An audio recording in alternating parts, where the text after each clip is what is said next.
Well, hello, and welcome to Unposed, a space where we find out what happens when women show up for themselves and fall in love. I'm so glad that you're here. If you missed episode 1, I would love for you to go back and start there because this is going to be an 8-episode series that takes you on a little ride to falling in love with yourself.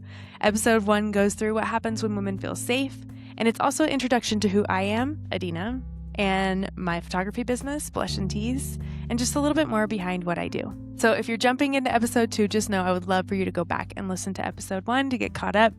But I am just so glad that you're here. I went back and forth on what to name this episode because it really has so many layers.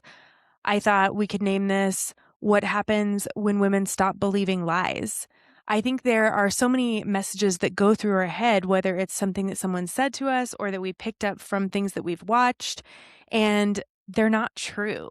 So whether it's what happens when women stop believing the lies or what happens when women start hearing the truth.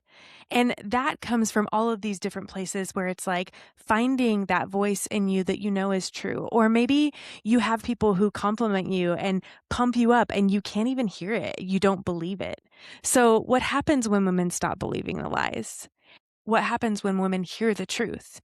But we landed on what happens when women decide what's true. Because there are so many different layers of this, I think that the work here is hearing those voices, deciding if they're true or not, and then leaning into them. What happens when women decide what's true?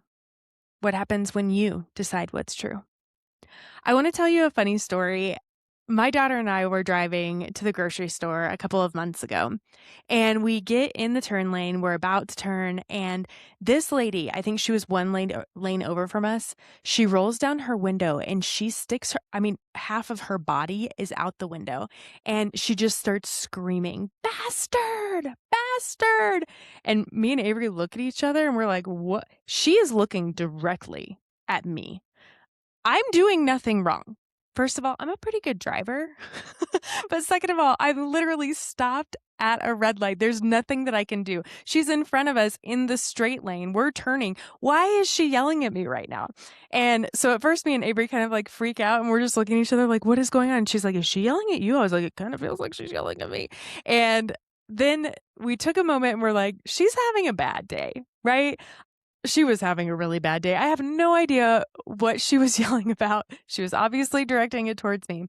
But I was thinking about this. What happens when women decide what's true? And in that moment, what if I would have went throughout the rest of the day? Ugh, I just can't believe it. I never knew. I'm a bastard. Right? Like, what if I would have taken her words as truth? That would not go well. When a person says something to you and that person has no weight on you, then those words just kind of roll off, which is what it did that day. Actually, it was just a story that we told a few times because we were so taken aback by it. But those words never resonated with who I am. It didn't stick in my head. It wasn't a voice that I continue to hear. But what about those voices that do mean something to you, that do have weight? Whether it's a family member, a partner, a coach, or a teacher, somebody that said something to you that now this voice is in your head and you're hearing it over and over. Maybe it's good, right? Maybe it's, you have the ability to do whatever you want to do and you're able to tap in and hear that voice. But I think a lot of the voices that we have in our head come from people that we shouldn't be allowing that weight to weigh on us. Those voices come from things, social media, or a movie we watched that we have now let that message be truth in our mind and in our heart when it shouldn't be. What messages are you hearing and allowing to become what you believe to be true? And a lot of times these messages aren't clear words that are spoken to you that you can hear over and over. Sometimes it's just the way someone treats you. Right? If they treat you like you're not enough over and over, then the message you're going to start hearing is that you're not enough. Sometimes it's just a message that you're picking up. Like when you think about how the pretty girl always gets the boy in the movie, right? And now all of a sudden that's the truth. I have to be the pretty girl to get the boy. Whatever it is that is being ingrained in your head, whether it's actual words that you're hearing or the way that someone's treating you, or just a message that's being shown to you over and over, it's becoming these truths. And so what I want to ask is what happens when you decide what's true? What happens when you take a step back and evaluate the messages that you're believing and decide which ones are true and which ones are not. And babe, let me just say, the voices in your head are not always true. And they're not always yours. And this is not easy work. I have had so many clients come through my studio that literally cannot even hear a compliment, much less like accept it as truth. And maybe compliments are one of those things that I wish that you could hear as true. I want to tell you a story about a client that I had recently, and she just stole my heart, to be honest. She'll know exactly who she is as she's listening to this, but I'm not going to say her name for now. Maybe one day you'll get to meet her. But when I met her, she was just in this horrible marriage. She'd been married for years, and she had really started to believe everything that her husband was saying to her that I can tell you was not true. It had made her a shell of a human. I remember sitting in her planning meeting and just talking through these things, and I was watching her realize that the words that she had heard over and over did not have to be her truth, that it wasn't her truth.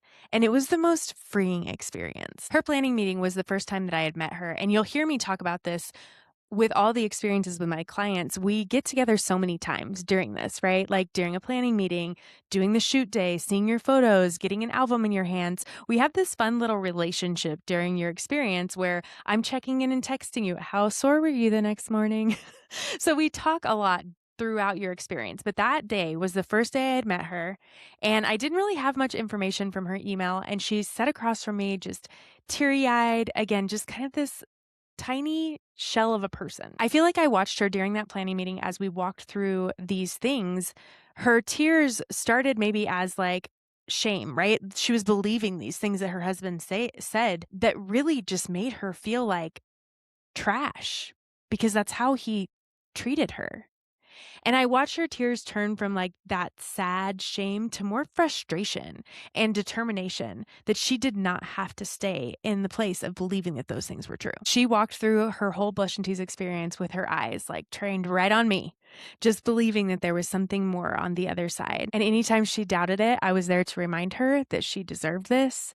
She deserved so much more. She deserved to see herself like I was seeing her. And she did it. She got all the way through this experience. And let me tell you, when I met up with her to give her her album, I walked in and was waiting for her. And when she walked in standing tall, walking like a completely different woman. And I like immediately tears came to my eyes because I'm like, look at her. Look at her. She was doing the work, and I could see this ripple effect just come out through even just her presence walking in. I remember I complimented her outfit. It was like this really cute floral romper situation. And she said, that's funny. I have had this in the back of my closet for years and I've never worn it to work. Every time I put it on, I'm like, I can't wear that. I can't wear that. And this morning I put it on and I was like, I can wear that. And she wore it to work. And sure enough, one of her coworkers complimented her and she was like, is that new? And I remember she said something to me like, I looked at her and I was like, well, this isn't new, but I'm new.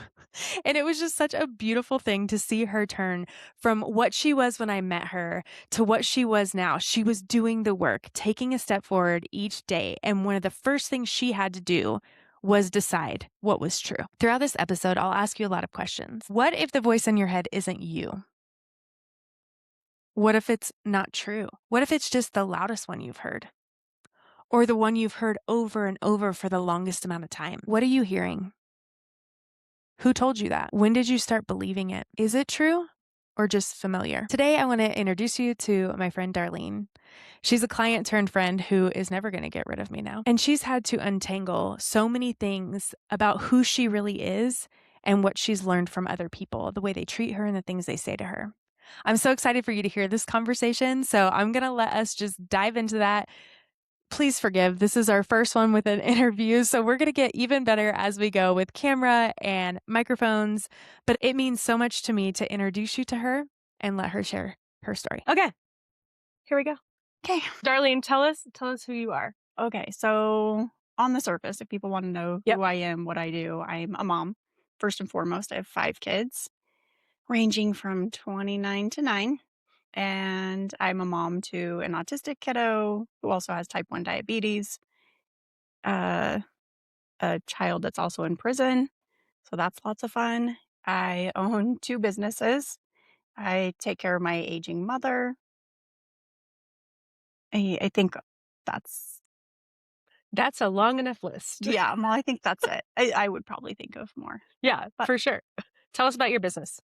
I own 2 indoor kids playgrounds for little kids. Indoor playgrounds are great, but I really enjoy community, so anything that can be more community focused for kids to play.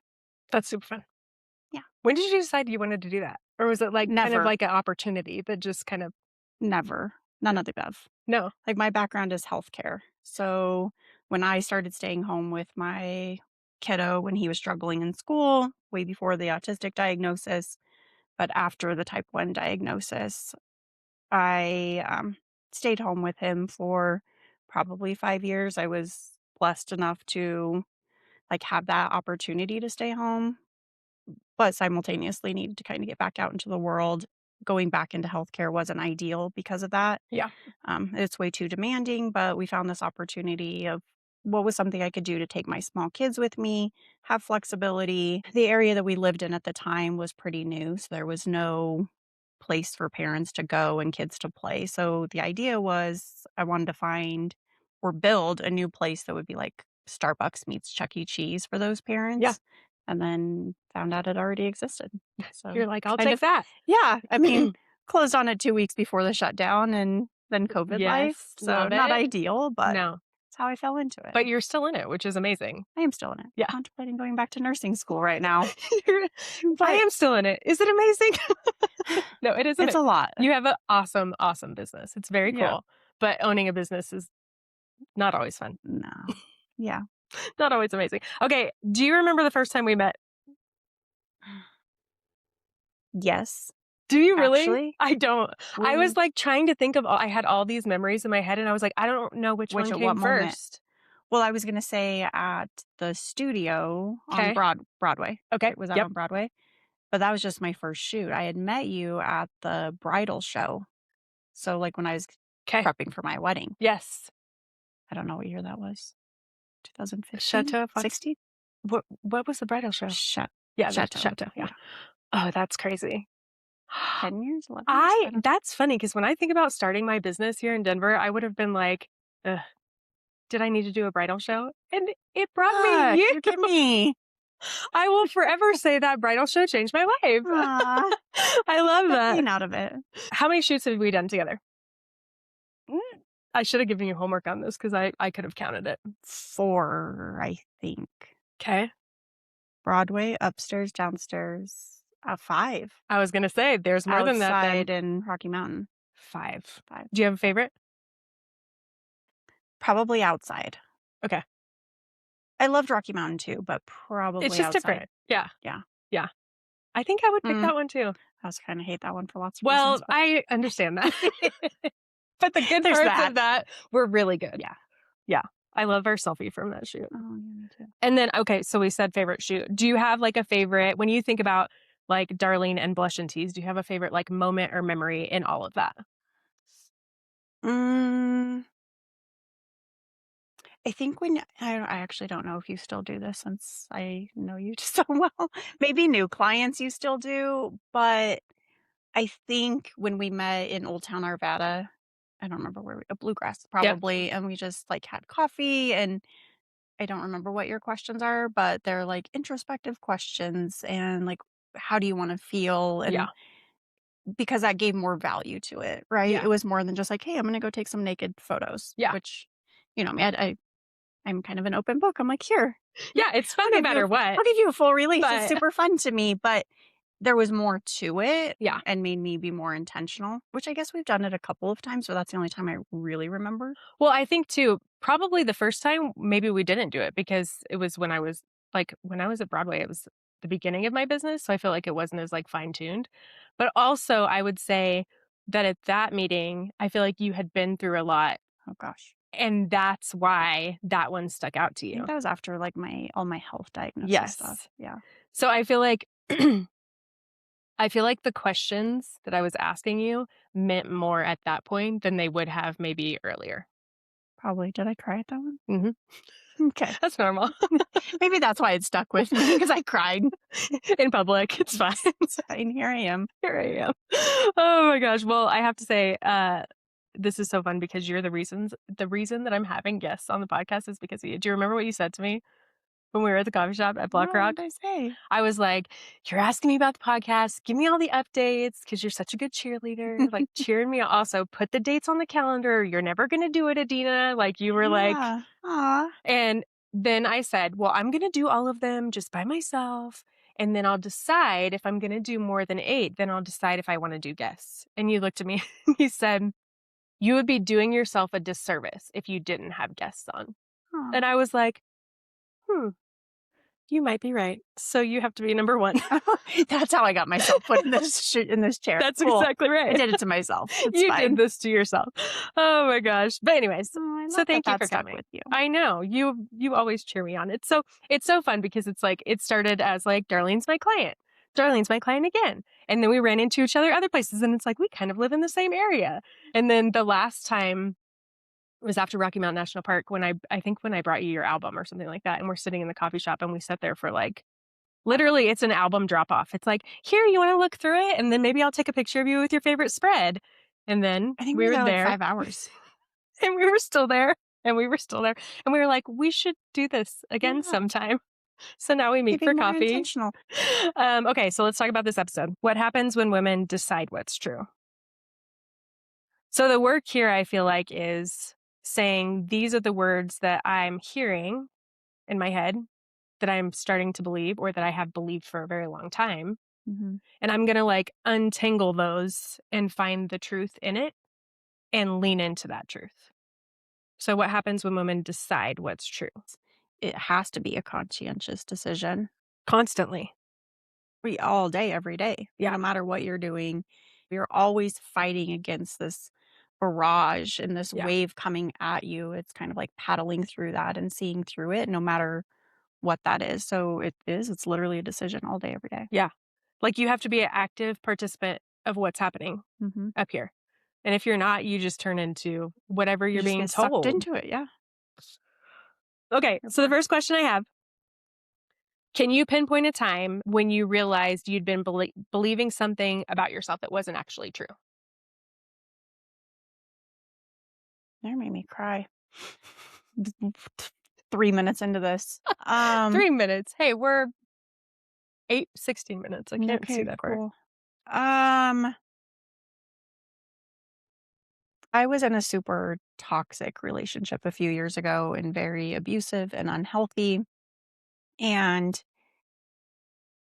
then I correlated that to like I deserve to be treated this way. And I have a really awful relationship with my father. I mean, he's a great person by all standards.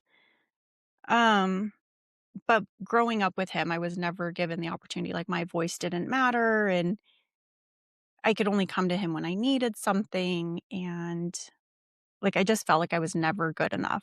Yeah. And then I ended up in this toxic relationship, which was really, really hard to get out of. And that's coming after also a divorce. And so I had to do a lot of introspection and say, why am I in these situations? And why do I feel like that's all I deserve or that's all I'm ever going to have? And I started doing work like, oh, because that's kind of how I was raised with my dad. I was never good enough. And like, I only got his attention when it was convenient for him or if I reached out to him. And then I was in a super, like, emotionally unattached relationship with my husband.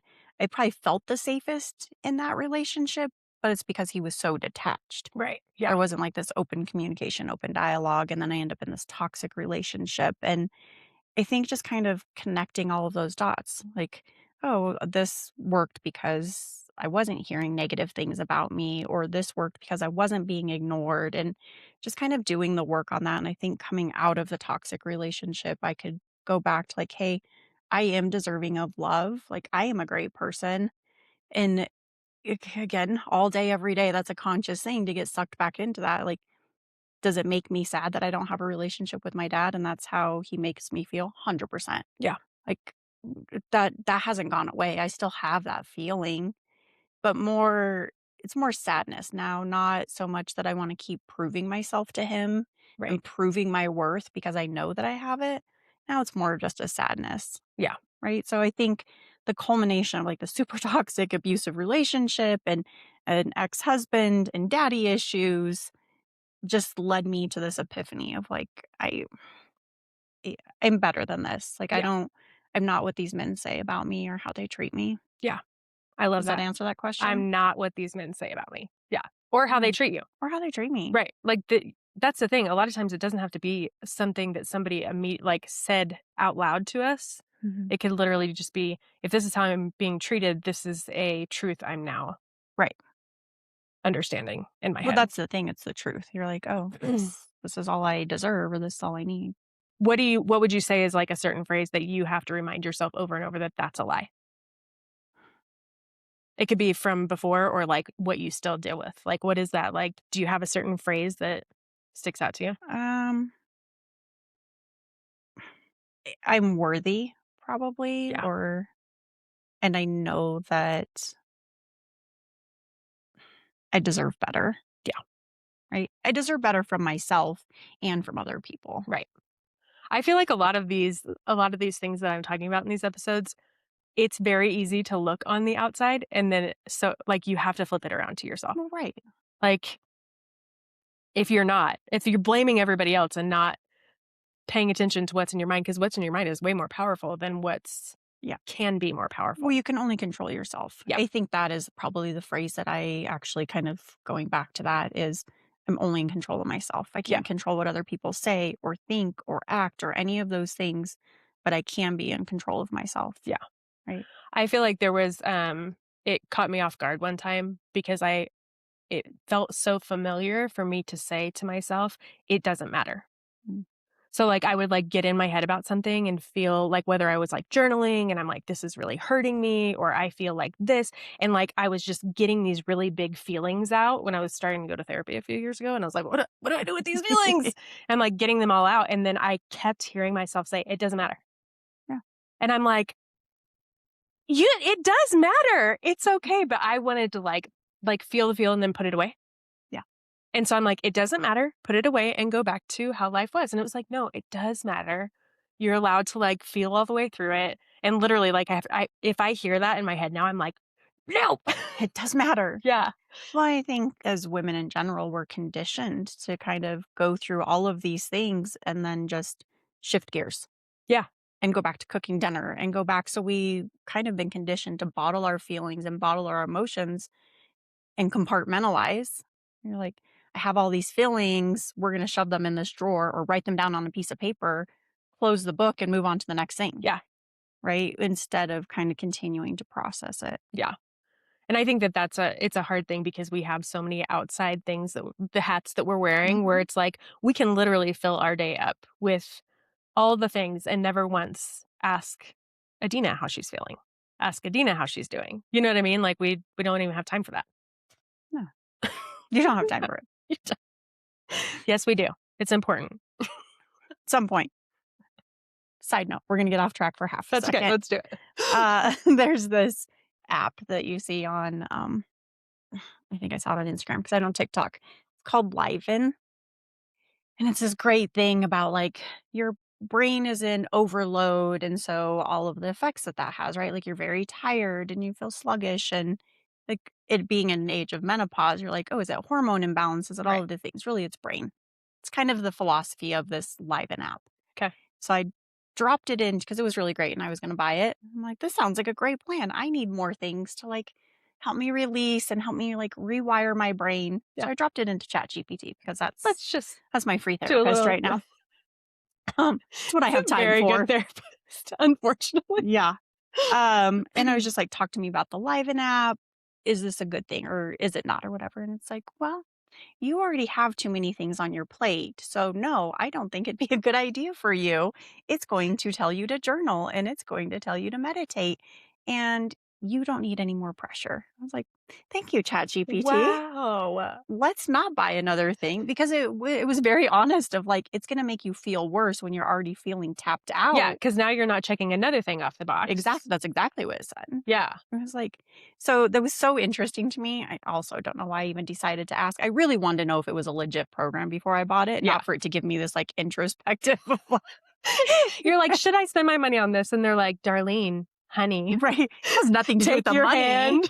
It was like, you mentally should not do this. Like, if you want to invest your $12 or whatever it is, go right ahead. But Right. mentally, no. You might as well jump off a cliff. But then Oh it my offered gosh. other suggestions of Yeah. like, go outside for 10 minutes a day or do this or do that. And I'm like, yeah, I can do that. Yeah. That And not doesn't. feel like I'm like have to click a box on a Right. app. We do that too much already. Yeah. Okay. Are there or have there been certain people whose words carry more weight than they should have?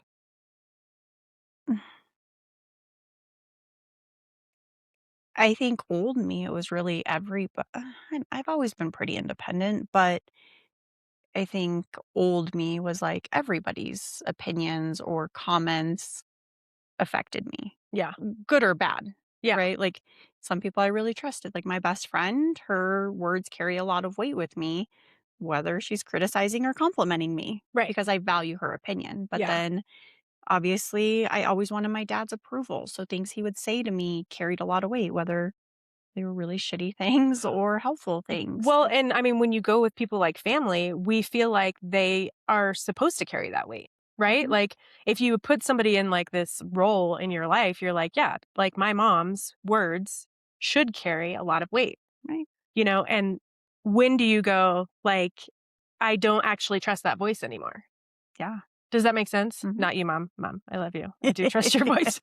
She's one of the You're voices gonna I watch trust the this. Yeah. most. But that's what I feel like sometimes these voices are like labeled as you have to value this. This has to have weight in your life. And we have to be the ones that, again, Mhm. decide what's true.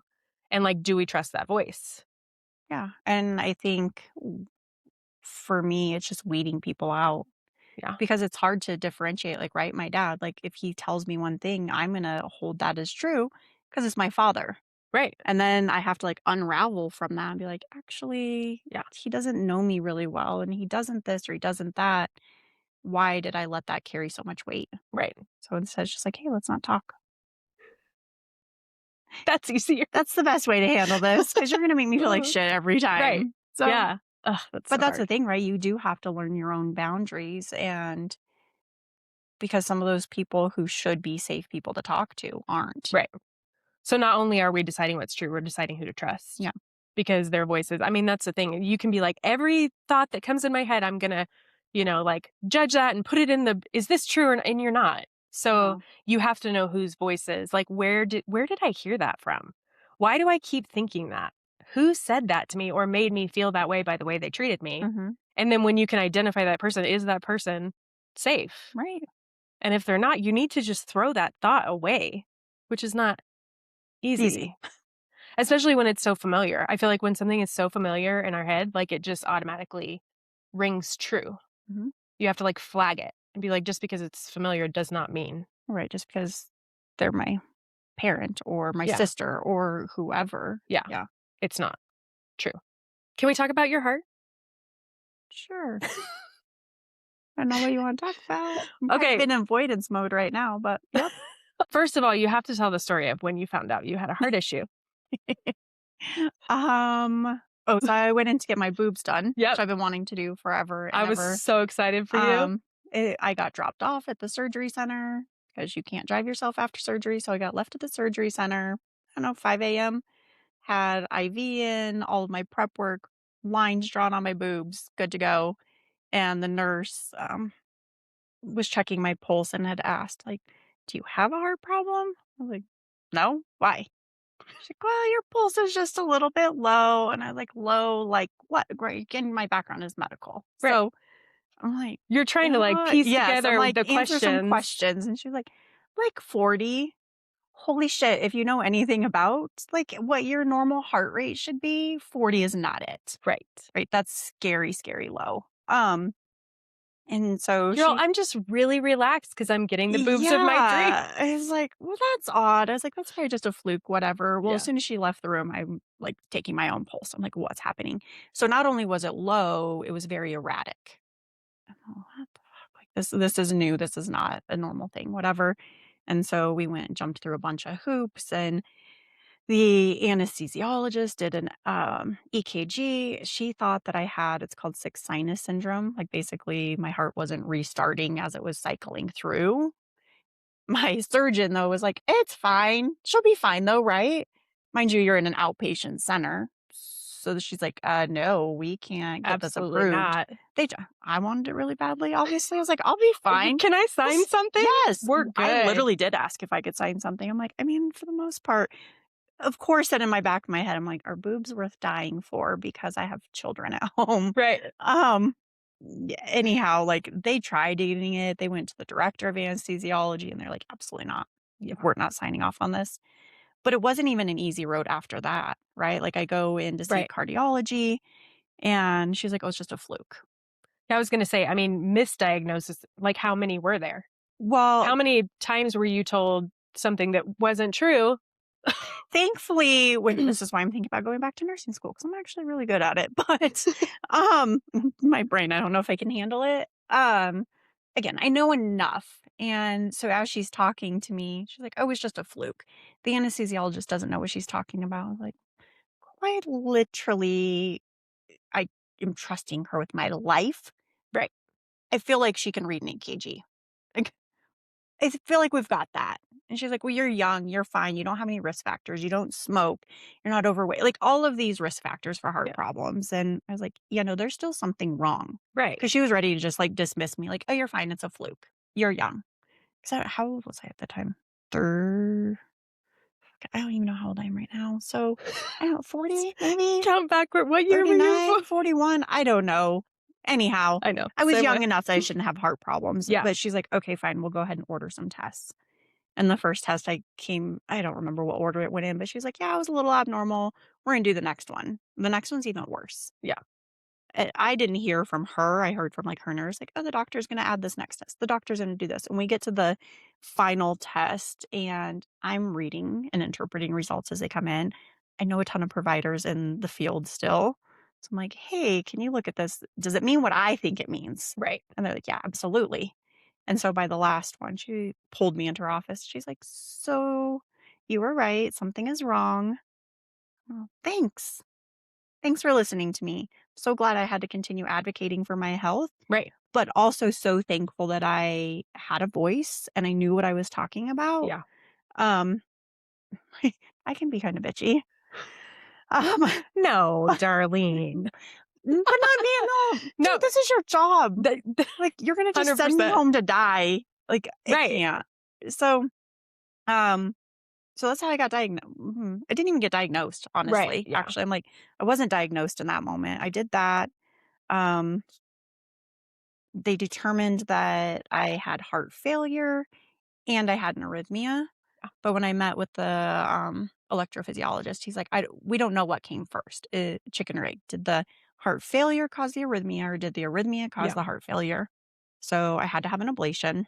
The hope was like it would slow down my heart failure. It didn't. Like, I lost about 8% in function. My EF went down 8%. The same cardiologist who a couple years prior said there was nothing wrong with me called me freaking the fuck out Yeah. and thought I was going to die within like months because of how quickly that EF dropped. What was that time frame? From the, I don't know, Was it 8 months months? maybe? Yeah. It wasn't quite a year, Yeah, it was like 8 months, I think. and it went down that much. hmm Yeah. So she wanted to like quickly start me on medication, like anticoagulants and I think it was a blood pressure medicine. I don't really, but she was just wigging out. And I'm like, cool, we don't even have a diagnosis. Like, I still don't have a diagnosis. Yeah. I don't remember what she thought I had. I had to do genetic testing.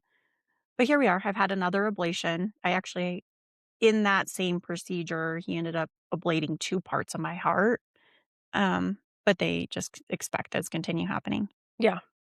But right now, I'm kind of in avoidance mode because I'm supposed to have an MRI every 6 months. and like a cardiac MRI. Yeah.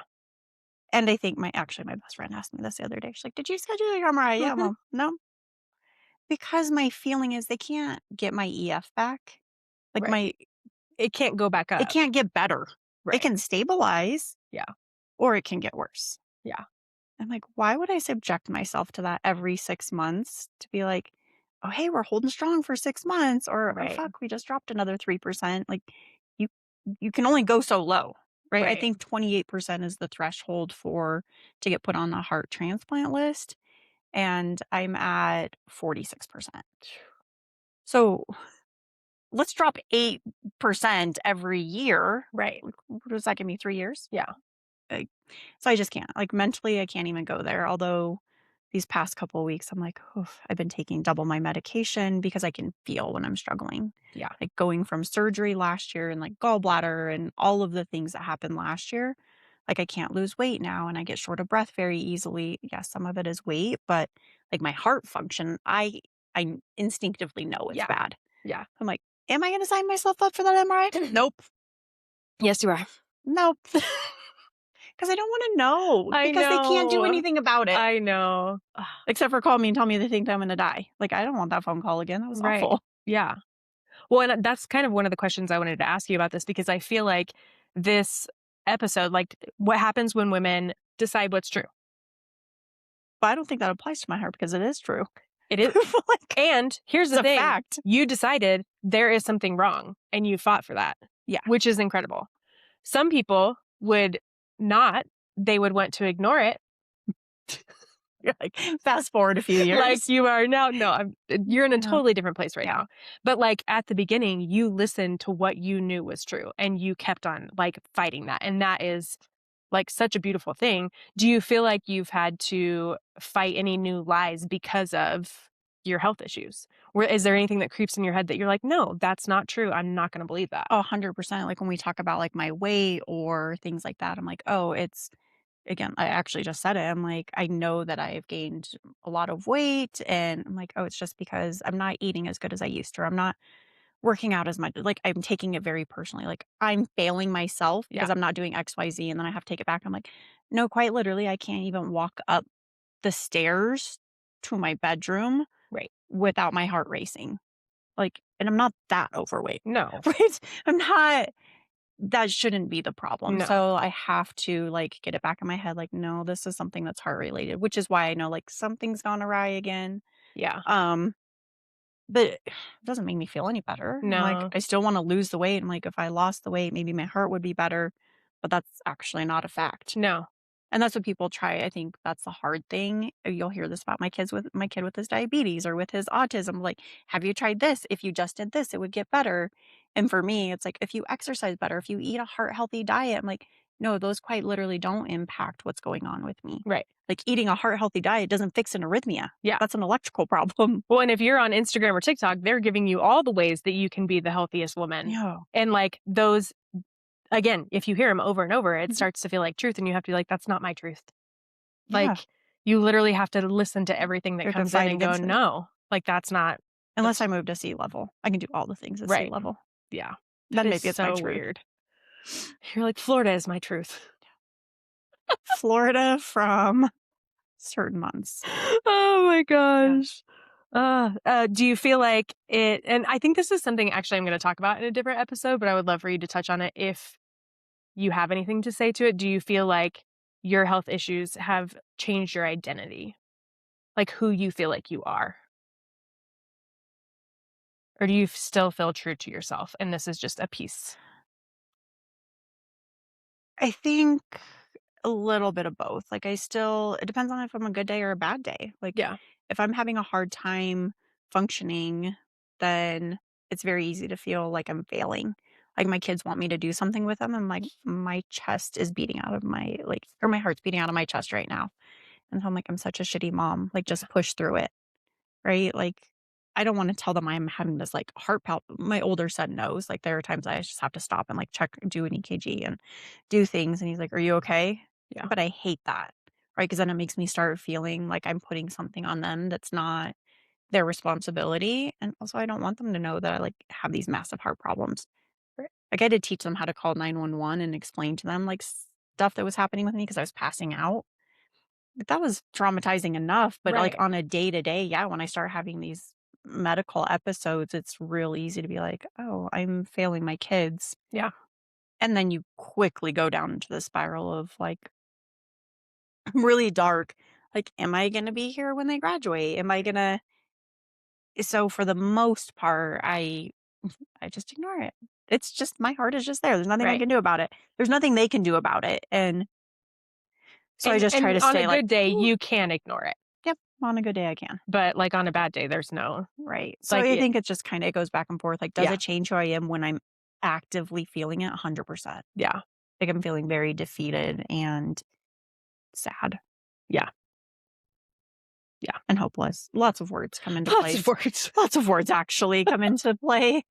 I thought that was, like, a interesting piece of this because it's like we have everyday life, we have the voices of people we're in relationship with, we have the voices of people, on our phone and, like, all of those things, but then it's like having, like, a medical diagnosis and medical issues too adds a whole 'nother piece to this that's, like, information input into your brain that you have to decide Well, which all day. category it falls in. If you could hear the way that you spoke to yourself, like, 5 years ago, maybe 5, maybe a little bit more, versus now, is it different? I mean, 3 years ago to now is different. Okay. So even 3 years ago, if you what is different now, the way you spoke to yourself then and the way you speak to yourself now? I think I've always been really good at giving other people grace. Like, I am super empathetic, like, to a fault sometimes. Yeah. Like, I wanna see the good in people, and I just had this conversation with employees the other day, like, to understand, like, we don't know what other people are going through. Like, they might be having an off day, or other things might be happening for lots of reasons. I said this. And then somebody had complained about a staff member and I was like, they might have been having an off day too. And so I think I'm really good at giving other people grace, Yeah. not so good about giving it to myself. Um, which I've worked on. Doesn't mean I'm not super burnt out still, Right. but I try to very conscientiously be like, I'm having an off day, or like I just had 5,000 problems happen like before I even walked out of my house this morning. But I've been more intentional. Like, I'll put my phone on do not disturb. Yeah. People are like, you own a business. Can you do that? Well, yeah. Unless it's I have burning to. down, which I'll get a call from 911 or somebody. Like, Right. I Or have there's to. nothing I can do about it from here anyways, No, so just yeah. let it And go. so I think just being very intentional with my time and trying to get myself more grace. Yeah. I remember, like, kind of just thinking about the way that we, like, lean into other women, encourage other women, and, like, "You gotta do this," and Mhm. and then just completely ignore that ourselves. Yeah. And I remember right before I started, like, really going to therapy and working on a lot of, like, emotions that were happening, Haley, one of my hair girls, Mhm. she was like, "I was just thinking," she had just shot with me, and she was like, "I was just thinking about the way that you create this space where women feel so empowered, like, you're so good at, like, creating this space." She goes, "You must just be, like, the most empowered woman to know how it feels and to bring other women into it." And I was like, "No, Actually, no. actually not at all."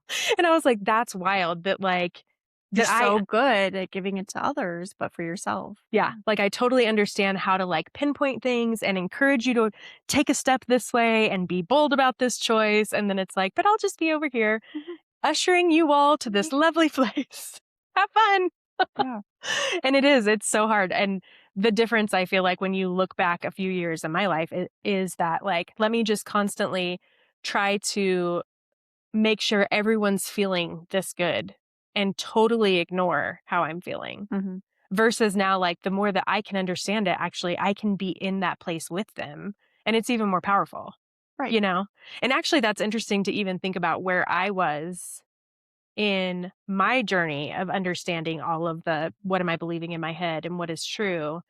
And that planning meeting on Like, the back simultaneously. patio of Yeah. freaking Bluegrass was very much us meeting back at a point where we're like, hey, let's do this again and let's do it deeper and different. And I mean, it's kind of cool to think about Yeah.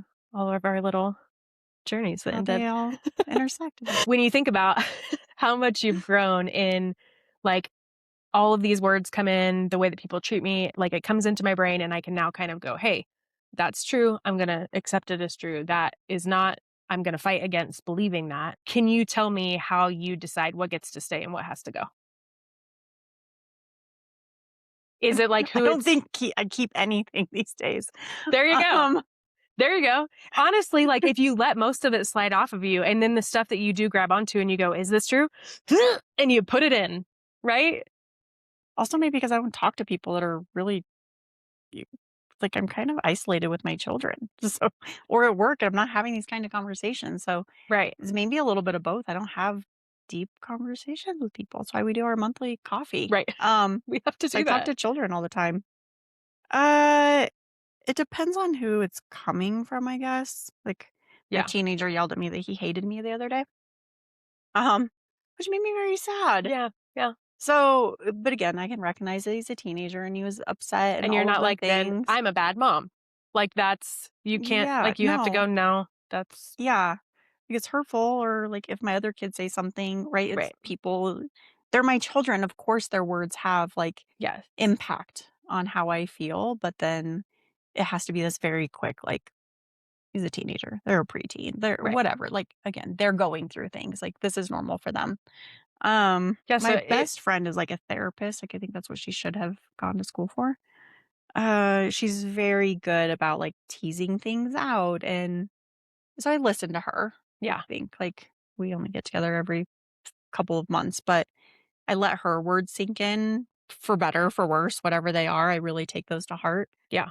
But I don't know if there's anybody else actually in my life I have to worry about. Well, and Like I that's, think I've made that boundary. I'm like, well, I'm not but let's talking talk to about that. Like when you. you think about like somebody listening to this podcast, that's like, I could give you a list of people that I know that their words aren't safe for me to believe, Mhm. and yet they're still in their life on a day-to-day basis. Why? Right. Why do that to yourself? Yeah. I can't. I mean, it's isolating for sure. Right. It is, and I'm like, oh, I kind of miss getting together with my family more, and I miss this or I miss that. But at the end of the day, I'm like, I'm so at peace. Like I Yeah. don't have those. Obviously, I have different stresses of kid stress and work stress, but I don't have. Also, I'm old as shit. Like I'm approaching 50, Stop it. and You're not. like it's different though, right? Like how you Yeah. felt about other people's opinions in your 20s and in your 30s. I think that evolves, and When it's almost like we are in our 40s, we start to go, am I going to allow this person to take up space in my life? yeah. Am I going to allow this person's words to have weight? Am I going to have even just the time? Like we with owning a business and being a parent, we only have Yeah. so much time, and it's like you're taking up that much of my day, whether it's in my My like head or thoughts, anything. yeah, in my head or in like literal space. Like, no, you Yeah. got to go. And that's, I mean, that's a piece of advice that I think we can give to younger people of like, start carving out and I would say the same thing with episode 1. If you don't feel safe with that person, why are they in your There. life? Yeah. And that's hard work. It's hard work, and I think, like, speaking from a person, obviously, that was in I've been in a few different abusive relationships, and I have a step-parent who is a narcissist and super toxic and has been my entire life. I couldn't leave that environment, No. so I was bombarded with that forever until I made the conscious decision, like, "No more, I'm done." Like, in relationships, you start believing what they're saying to you, so it's not as easy to just leave. It Right. actually makes it harder to leave because they've knocked you down so far. So, I think the quicker you can recognize those traits in somebody, like, obviously, if it's a parent and you're young, you can't really get rid of them, but the quicker you can identify red flags in your circle, Yeah. the better it is for your mental health and for you to be able to say like, "Hey, this isn't getting better with them. They're a toxic person. I don't want to welcome that into my life." Yeah. So I think I think that's how I am more now is even if there's new people like, "Hey, we should get coffee sometime." I'm like, "I've you have too many red flags." Like I Right. don't say that to them, Right. but I've already made mental note of that. Is this going to be healthy for me? Right. Do I want to be fed whatever they want to say? I'm like, "No, Yeah. this isn't going to be good." Like sometimes we don't have the choice right away to just be like, "Psh," Yeah. but we do have the choice to say that their words aren't going to be truth to me. Mhm. Like, I'm gonna decide that this isn't, not gonna let that stick, Yeah. you know? And that's what I would say to people who are, like, in a place where they can't just, like, Yeah. cut it off. You have to protect yourself. But yeah, it's really hard. You have to start looking kind of going to the very, very beginning of the conversation. You can't control them. You can control Yeah. yourself. And so you have to be very conscientious of that's their beliefs. That's what they're saying. They're just projecting, Yeah. which is easier said than done, obviously. But Yeah. Especially when you hear it so many times or for so yeah, long. What would you say to the version of yourself who believed that all of those things were true? When you think back a few years and you were believing the way that people were treating you, the words that they were saying to you, like, what do you wish you could have heard come from this Darlene? I don't know the best way to word it, probably because it sounds very cliche, right? Like, protect your worth, protect your sanity, Yeah. like, stand up for yourself. All things that are easier said than done. But if you can look back on it, you know who you are. Everybody knows who they are to a core. Yeah. Fight for yourself. Yep. Fight for, like, you aren't what they're saying. Like, deep down, you know that. Do you have to chisel to get there? 100%. Yeah. But keep redirecting yourself. Like, as soon as you start going the wrong direction, pull yourself back onto the right track. Yeah. Um, Again, like, I've struggled with depression and all the things because it's hard. Like, once you're in that mode, how do you dig yourself out of it? Right. And so I think for myself, it's you'll get there. Yeah. Like, keep focusing for the light at the end of the tunnel Yeah. because it is there. It's there for everybody. It's just might be a longer road or And I think too, like, you're worthy of it. yeah. Like, that's kind of something. I guess you could go back to the question of like, what is that lie that you have to like fight against? And like whatever that was, you're like telling your younger self the opposite over and over. Like where mine was like, it doesn't matter. Looking at her and being like, it does matter. It It does. keep working through it. It does matter. And the same thing with you. It's like, you are worthy of this. Keep working through it because we can ignore it and we can just live our life like, oh, the lies are floating around in here and you can believe them all. But like it's so powerful to stop and Mhm. say, is that truth? Am I going to believe it? Am I going to let it live in my head? Am I going to make my honestly make my life choices based on those things in your head? And sometimes they're freaking lies. Yeah. So like it's so worth it. Yeah. Like the energy and like that you let somebody consume within you, whether they're in your presence, you're spending your time with somebody, or you're just letting them occupy your brain. Why? Yeah. You have to make that conscious decision that Like, that's this not is gonna. not valuable to me. Yeah. Like, why would I let you consume so much of my headspace Yeah. or rewire my brain? Like, Right. I think starting to listen to your own voice too and what you're saying to yourself, and saying, where did I learn that? mhm. Is it true? And I mean, even if you have to write them down, this is what I hear when I look in the mirror. This is what I hear when I don't get something finished at the end of the day. Yeah. And it's like, where did I hear that for so long that now it's become truth to me? And like, not true, Yeah. you know, Not true. liar. Start saying it to Mhm. yourself. You're a liar. You lied. You lied.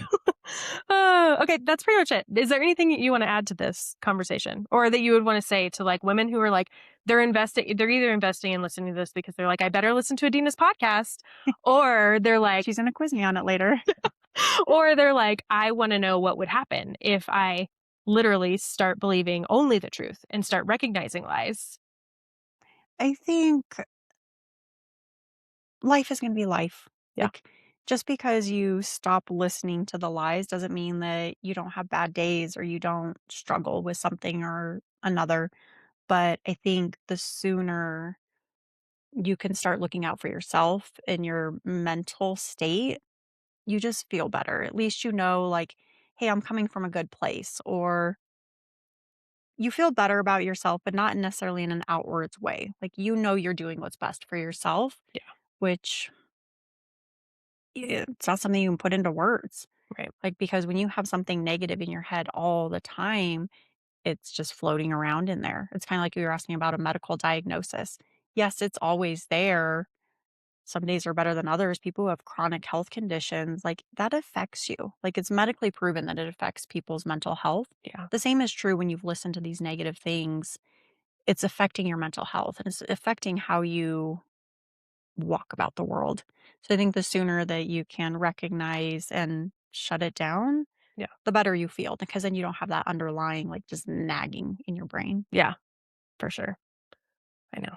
I just want to like cheer them all on. Everybody listening. Say Same. like, hey, listen, this is Yeah, for you. you can get there. You can get there. Yeah. I think just being conscientious of what you're consuming, Yeah. like social media wise, who you're going to lunch with, Yeah. who you're spending time with, if you're going to family that you know is going to rub you wrong. I think recognizing those Yeah. is the first step, right? Absolutely. Because if you keep submitting yourself to those and keep being fed, y- that's counterproductive. Absolutely. Yeah. So I think a tangible thing you can do is remove yourself from that. Yeah.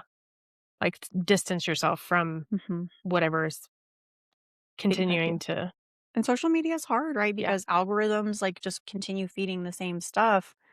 Like you have to be intentional, start searching up not self-help necessarily, but find a niche of something you like and Yeah. start like recalculating your algorithm. Well, and I think it's probably harder to recognize what's being fed to you through that because you're just scrolling versus like a relationship where Mhm. somebody says something hurtful and you're like, that was hurtful. Is that true or not? Where like when you're watching it, you're just like, whatever. You're just consuming You're it. consuming it and it's turning into something in your head. Yeah. So So it has it's to a lot be, harder. yeah, it's a conscious effort of like, oh, should I be watching this? Is this good for me? Yeah. For Should sure. I be waking up every morning knowing how terrible life is? No. Just Right.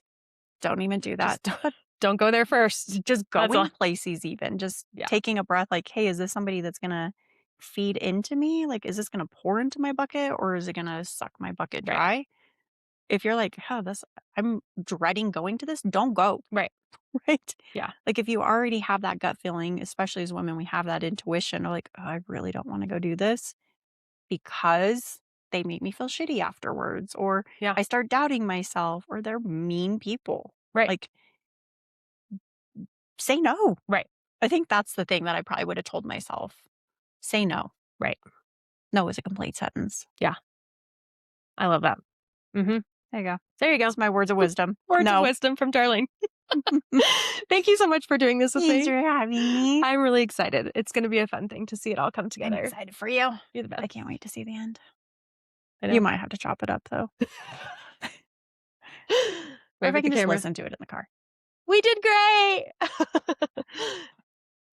I cannot thank Darlene enough for being the first guest on Unposed. Thank you so much for challenging me to have guests. I was like, I can do this all by myself because I like control.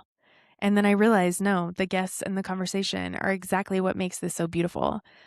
I'm not just here to guide you through it. I want to introduce you to women who have done this work and are still doing this work day to day. One of the things that I would love to remind you as you're listening to this episode, I am sure that some of you have had the thought of like, I know a friend who needs to hear this.